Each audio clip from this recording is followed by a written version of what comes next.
आणि बदलापूर 2 दिवस किंवा त्यापेक्षा जास्त पेटत होतं. आंदोलन झालं, दंगल झाली, गाड्या थांबवल्या, मुख्यमंत्र्यांना हस्तक्षेप करावा लागला. राजकारण्यांना तिकडे पाऊल ठेवू दिलं नाही. ज्या शाळेमध्ये हा सर्व प्रकार घडला त्या शाळेच्या संचालकांनी संबंधित मुलगी आणि तिच्या आईची तक्रार सुद्धा घेऊ नये पोलिसांनी यासाठी दबाव आणला होता. भारतीय जनता पक्षाच्या माध्यमातून एका अल्पवयीन मुलीवर अत्याचार झाला, ज्या शाळेच्या आवारात झाला किंवा शाळेच्या खोलीत झाला, त्या शाळेच्या संचालकांची काही जबाबदारी नाही का? त्यानंतर शाळेचे संचालक फरार झाले, मग ते ठरवून सरेंडर झाले. आता आम्हाला तर असं वाटलं की ते अजून जेलमध्येच आहे. आता तुमच्या माध्यमातून कळते की ते नगरपालिकेच्या सभागृहात रवींद्र चव्हाण त्यांना घोड्यावर बसून घेऊन चालले. काय चाललंय या महाराष्ट्रामध्ये? संपूर्ण देशामध्ये हे सुरू आहे. तुम्ही उत्तराखंडमध्ये अंकिता भंडारीचं प्रकरण तुम्हाला माहित असेल. भारतीय जनता पक्षाचा एक प्रमुख नेताच त्याच्यामध्ये आहे. तिच्यावरती अत्याचार करून तिला ठार मारण्यामध्ये ते भाजपचे खासदार झालेले. आता इथे जे आपटे नावाचे गृहस्थ आहेत RSS आणि भाजपशी संबंधित, त्यांना लैंगिक अत्याचाराबद्दल काय भाजपने बक्षीस दिलंय का? इनाम दिलंय का? पूर्वी इनाम द्यायचे. तर अशी कृत्य करणाऱ्यांना इनाम द्या. ते निर्दोष सुटलेत का अद्याप? नाही. जर न्यायालयात खटला चालवून त्यांचं निर्दोषत्व सिद्ध झालं असतं तर त्याच्यावरती कदाचित आम्ही नसतो. पण अजून खटला पेंडिंग आहे. खटला चालवू दिला जात नाही भाजपकडून, पण तो मी सांगतो. आणि भविष्यामध्ये यांना सुद्धा मुख्यमंत्री क्लीन चिट देतील. जर देवेंद्र फडणवीस यांना काँग्रेस बरोबर युती नको आहे तरी त्यांच्या लोकांवर कारवाई केली असं म्हणतात. जर देवेंद्र फडणवीस यांनी ओबीसीच्या पक्षाबरोबर आमचे वैचारिक मतभेद आहेत, आम्ही त्यांच्याबरोबर युती करणाऱ्यावरती कारवाई करू, मग लैंगिक अत्याचार प्रकरणातल्या आरोपींशी तुमची युती होऊ शकते का? ते पण त्यांना थेट तुम्ही स्वीकृत नगरसेवक करून पालिकेत पाठवताय. तुम्ही महाराष्ट्राच्या संस्कृतीवरती थुंकताय. महाराष्ट्राची संस्कृती आहे त्याच्यावर तुम्ही थुंकताय. काय संदेश देताय तुम्ही देशाला? आणि तुम्ही महाराष्ट्राचे रक्षण करते आहात. तुम्ही महाराष्ट्राचे राज्य करते आहात. हे तुमचं काम आहे. अत्यंत घृणास्पद प्रकार भारतीय जनता पक्षाने केलेला आहे. काँग्रेस, MIM यांच्याबरोबर तुम्ही शेवटी छुपी युती केलेलीच आहे. आणि आता एका बाजूला लैंगिक अत्याचारात जे प्रकरण सगळ्यात जास्त या महाराष्ट्रात गाजलं आणि जनता हादरली, त्यातल्या आरोपींना तुम्ही तुमच्या पक्षात सन्मानानं घेऊन महानगरपालिकेत पाठवताय, ते पण स्वीकृत. लज्जास्पद प्रकार आहे. राज्याच्या प्रतिमेला काळीमा फासणारे कृत्य भारतीय जनता पक्ष करताय. लाडक्या बहिणींना 1500 रुपये देऊन तुम्ही असे व्यभिचार घडवताय. लाडक्या बहिणींना 1500 रुपये देऊन तुम्ही त्यांचे अब्रू विकत घेताय. बोले राऊत, पुणे आणि पिंपरी चिंचवडमध्ये दोन्ही NCPची युती आहे. आज पहिल्यांदा असं बघायला मिळतंय की पुण्यात पत्रकार परिषदेत अजितदादा आणि सुप्रिया सुळे एका मंचावर शेजारी बसून वचननामा प्रसिद्ध करतात. कदाचित महापालिका निवडणुकांनंतर असाच एक मंच असू शकतो आणि देशाच्या राजकारणात अजित पवार आणि सुप्रिया सुळे या एकत्र आहेत, बसलेल्या आहेत. त्याचं आश्चर्य वाटण्याचं कारण नाही. दोन पक्ष वेगळे आहेत, दोन भाऊ बहीण आहेत आणि दोन विभिन्न आघाडीतले हे लोक आहेत. एकमेकाच्या विरुद्ध वैचारिक लढाई लढणारे लोक आहेत. अजित पवार हे नरेंद्र मोदी आणि त्यांच्या विचारधारेचं समर्थन करतात. अजित पवार नरेंद्र मोदी, अमित शहा यांच्या राजकारणाचं त्यांच्या लोकशाही विरोधी कृत्याचं, त्यांच्या संविधान विरोधी कृत्याचं, त्यांच्या पापाचं समर्थन करणाऱ्या आघाडीमध्ये.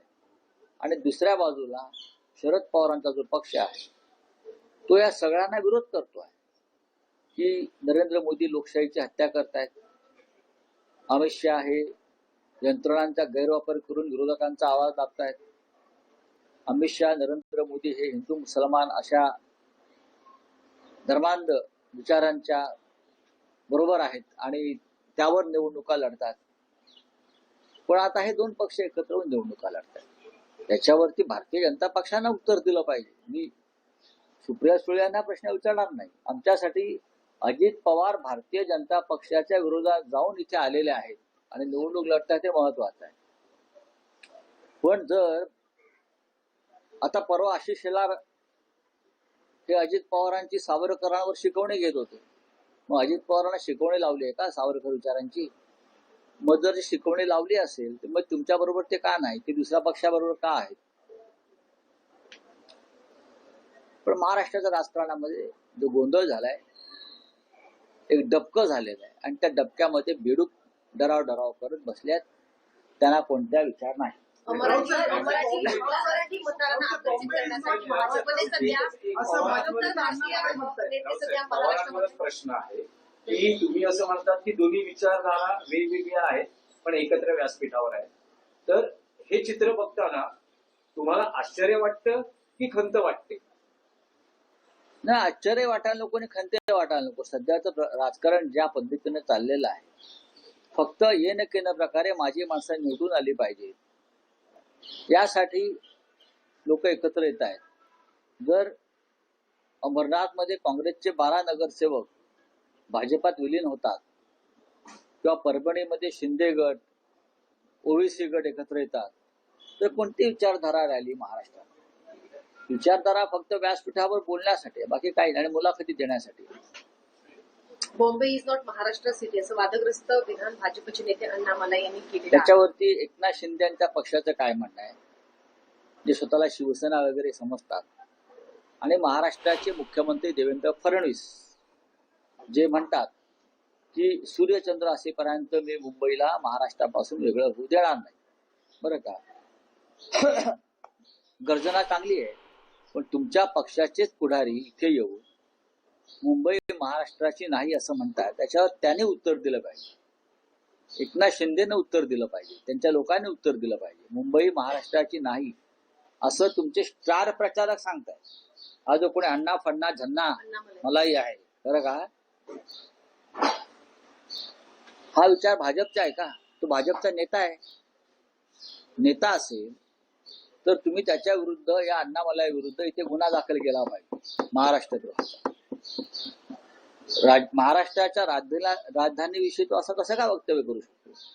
106 मराठी हुतात्म्यांचा अपमान भाजपच्या अण्णामलाईने केला असेल तर महाराष्ट्राच्या मुख्यमंत्र्याने त्याच्यावर गुन्हा दाखल करून त्याला ताबडतोब अटक केली पाहिजे. त्याला मुंबईच्या बाहेर जाऊ देता कामा नये. कोणी लुंग्या सुंग्या येईल आणि मुंबई महाराष्ट्र अशा प्रकारे जाऊन आमच्या तोंडावरती चप्पल मारून जाईल. कुठे आहे तुमचा स्वाभिमानी बाणा? हे धनुष्यबाण ज्यांनी घेऊन चोरलाय किंवा जे शिवसेना म्हणून मिरवतायत, का त्यांच्या तोंडामध्ये आता गोळा बसलेला आहे कापडाचा? एवढे लाचार की तुमच्या थोबाडात मारून गेला तो अण्णामलाई सरकारच्या. आमचं आम्ही बघू, आम्हाला काय करायचं ते. हा कृपाशंकर बोलतो, मुंबईचा महापौर उत्तर भारतीय अण्णामलाई सारखा माणूस येऊन सांगतो की मुंबई महाराष्ट्राचीच नाही. हा, देवेंद्रजींनी याच्यावरती उत्तर द्यायला पाहिजे. रश्मी शुक्लाने 5 दिवसापूर्वी रिटायर होण्यापूर्वी एक अहवाल सादर केला होता. मीरा भाईंदरच्या प्रकरणामध्ये देवेंद्र फडणवीस आणि शिंदे यांना गोवण्याचा प्रयत्न केल्याचा अहवाल त्यांनी सादर केला होता आणि त्यांनी संजय पांडे यांनी हा म्हणजे दबाव आणला होता. माहितीसाठी सांगतो, रश्मी शुक्ला या राष्ट्रीय स्वयंसेवक संघाच्या कार्यकर्त्या, त्यांचं अख्खं कुटुंब हे भाजप आणि राष्ट्रीय स्वयंसेवक संघाचे कार्यकर्ते म्हणून ते काम करतात आणि त्या वर्दीतल्या संघाच्या कार्यकर्त्या. त्यांच्या अहवालावरती विश्वास ठेवता येणार नाही. तसं नसतं तर त्यांना एक्सटेन्शन दिलं नसतं ना, संघाच्या दबावामुळे दिलंय. तिथे काय दिलं त्याला एक मराठी प्रश्न आहे. देवेंद्र फडणवीस असं म्हणतात की बाळासाहेब ठाकरेंचा जन्मही पुण्यातला होता, त्यामुळे तशी मुंबई ही माझी कर्मभूमी आहे बघा, असं फडणवीस म्हणतात. अण्णा मलाईवरच्या वक्तव्यावर आधी तुम्ही उत्तर द्या, मग जन्मभूमी, कर्मभूमी, धर्मभूमी काय ते आम्ही बघू. बाळासाहेब ठाकरेंचा इतिहास काढण्याचा तुम्ही भानगडीत पडू नका. त्या खोदकामात तुम्हीच गाडले जा. फडणवीस साहेब, तुमचा स्टार प्रचारक मुंबईत येऊन तुमच्या थोबाडीत मारून गेला अण्णा मलाई, बरं का? आता तुम्ही त्याच्या लुंगीमध्ये तोंड लपवणार आहात का? सांगा ना. मुंबई महाराष्ट्राची नाही, ही सुरुवात जे आम्ही म्हणतोय मुंबई तोडण्याचा प्रयत्न सुरू आहे भाजपचा, ही चाचपणी आहे. चला, थँक्यू. त्यांच्यामधला जो राग आहे तो एकाला फोन केला आहे. मुंबई महाराष्ट्र की नहीं है ऐसा कहा जा रहा है. एक अन्ना मलाई आया है, कहाँ से? तमिलनाडु से.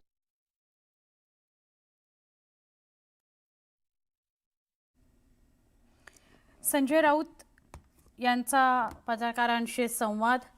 दर दिवशी दिवसभरात घडलेल्या वेगवेगळ्या मुद्द्यांवर ते भाष्य करत असतात. आत्तासुद्धा ते पत्रकारांच्या वेगवेगळ्या प्रश्नांना उत्तर देत होते. मुंबई महाराष्ट्रापासून तोडण्याचा जो मुद्दा आहे तो लावून धरलेला आहे या प्रचारामध्ये ठाकरे बंधूंनी आणि संजय राऊतांनी सुद्धा.